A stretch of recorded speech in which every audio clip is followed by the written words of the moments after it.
No, thank you. It says, add a guest to be in your live feed. Good morning.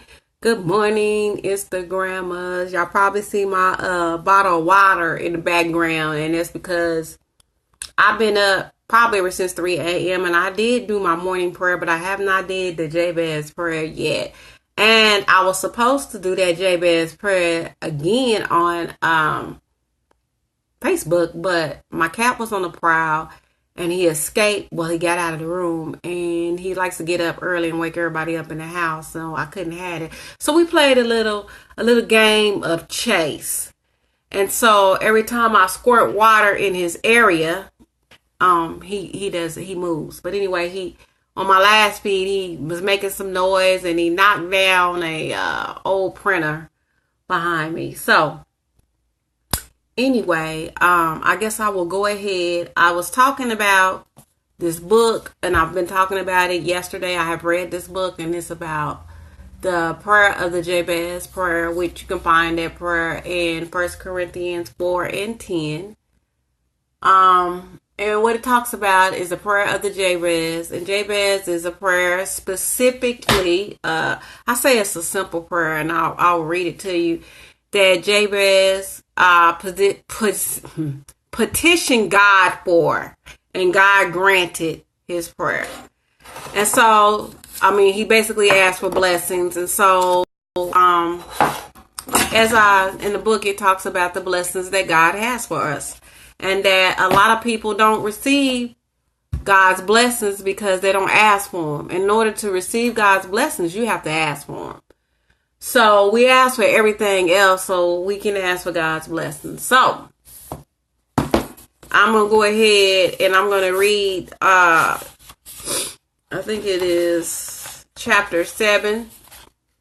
You should get this book, but you don't have to have this book. You can research the Jabez prayer. You can go to the Bible and read about Jabez and that prayer. And anyway, this is a specific prayer. And I'm just going to read to you the instructions. And then I'll talk a little bit about purpose-driven life.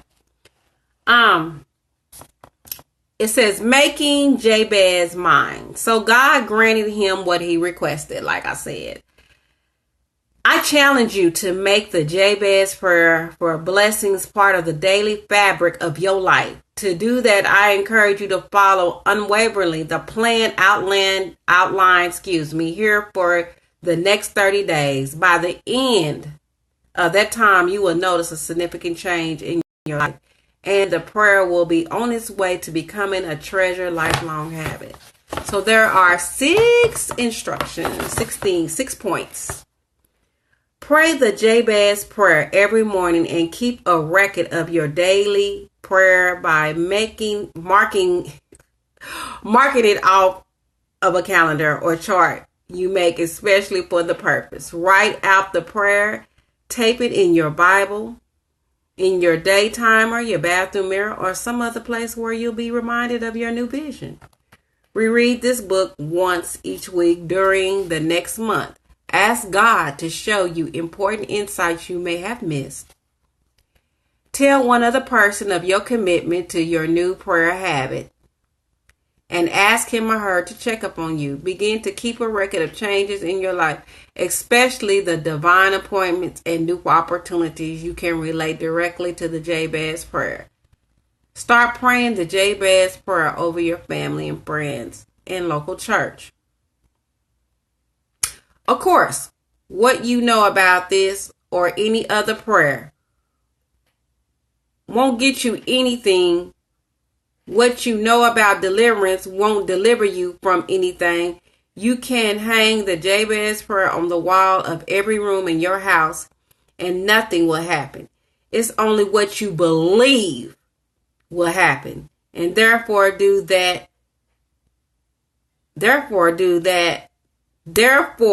next that will release God's power for you and bring about a lifelong change. But when you act, you will set up God's best for you.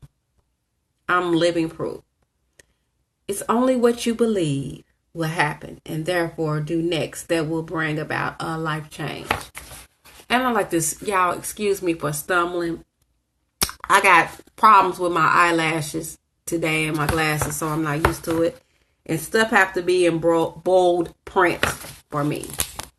So anyway, that's some of what I wanted to read, the instructions about the Jabez prayer. And I'm going to do the prayer because I didn't do it like I said I was going to do it on Facebook. So I'm going to go ahead and do this. And I ain't getting no views because ain't nobody up. Or if they are up, they not interested in looking at me. So, okay, here we go. The Jabez prayer.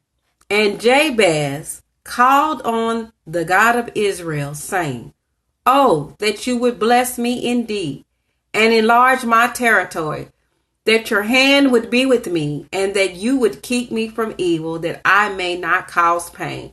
So God granted him what he requested. 1 Chronicles 4 and 10. 1 Chronicles 4, verse 10. Okay. Now, purpose-driven life, I talked about that. I was talking about that a little bit about the purpose-driven life. And I went my little spin and I talked about how at my job, they were throwing away books. They were cleaning up and throwing away books because they were getting ready to paint. And somebody had left this book behind. And I said, oh, I heard about this book. I want to read it. And so, this was a copy that I had. And so it was little enough that it would fit in my, it fit in my purse.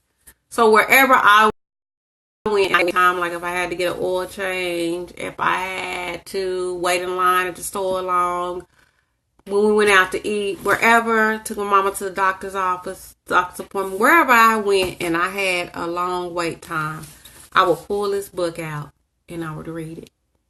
And it was always somebody that would come up to me and ask me about this book or give me a testimony or tell me something that they went through to study at their church, a women's group or something.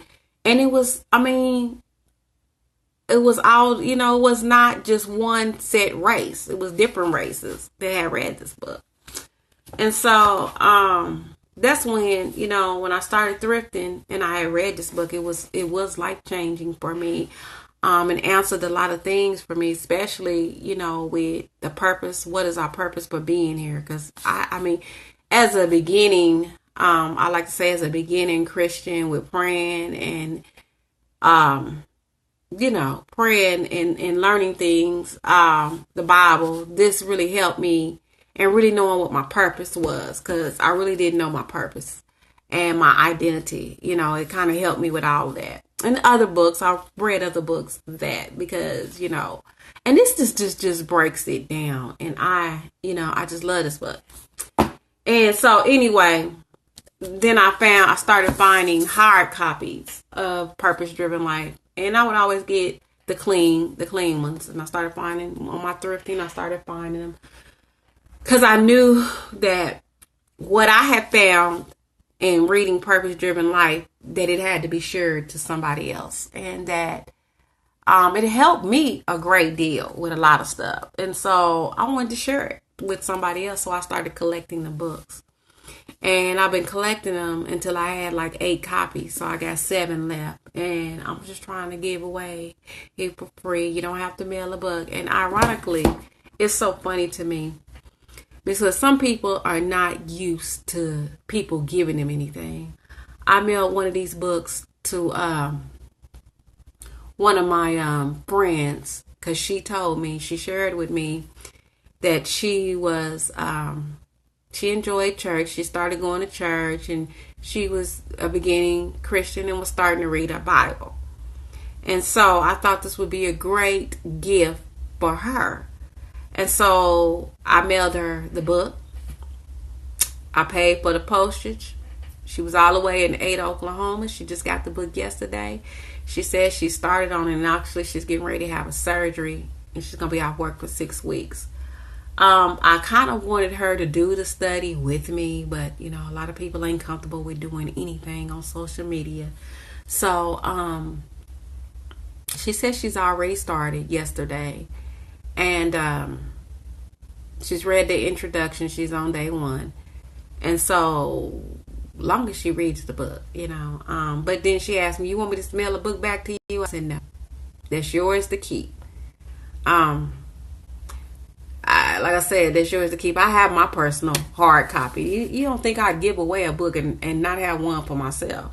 And besides, I have this one too, my purse copy, and I still read from this. So So anyway, but I wanted to tell her, and maybe if I find another one, because actually after I found my hard copy, then I found the Purpose Driven Life Journal. And I recommend people, if they go through the Purpose Driven Life, to get the journal, because the journal is where you can kind of, once you have read the book, you can kind of reflect back on what you learned and then discuss it. Yeah, so I can kind of do that a little bit. So anyway, I'm going over here to do my day 1 on Periscope, and I want to show people, because I am Michaela's Goodies. I changed the name to Girl Get Your GED, and that's a little inspiration and encouragement for me, because I'm working on getting my GED, and that's another story and another testimony, and I'm not going to talk about that right now. I have another testimony that I'm working on right now, and that is something that's going to be very, very hard. Hardest thing I ever did. Harder than the weight loss journey, or whatever we want to call it. So anyway, everybody loves the praying hands, okay? So on my thrifting hobby, I found the praying hands, and this was in my prayer closet. But when I relocate again, I'll have a prayer closet, and this will go back in it. So I keep this very high so my cat won't destroy it. I think this probably belongs on a bookshelf, but it's got the praying hands, and it's the Holy Bible. Then for my birthday, my great friend gave me this cross. He actually said, "Here, this is for you when you get to your new apartment. This is what I want you to, this is your cross." And I love it. And this is not all the whatnots I have. I have more. I have angels and everything, but this. See this? Mission money. Go share the gospel. Mark 16:15. So I need some mission money so I can go share the gospel. Dimes, nickels, pennies, silver dollars, half dollars will do. No, I'm kidding, y'all. I'm kidding. But this is pretty self-explanatory. So and I loved it because it's blue, and it looks like it's kind of royal blue, and I am a missionary. And it's white, and our colors are royal blue and white. And I will tell you something else, a testimony with this and some more. I'm waiting. I'm not gonna display that right now. So and I might go live with it.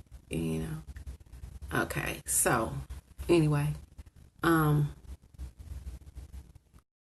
it. So I am going to go to Periscope. So y'all stay blessed. And this is Throwback Thursday. I don't have a throwback right now, but I'm sure I'll come up with one later. Bye bye.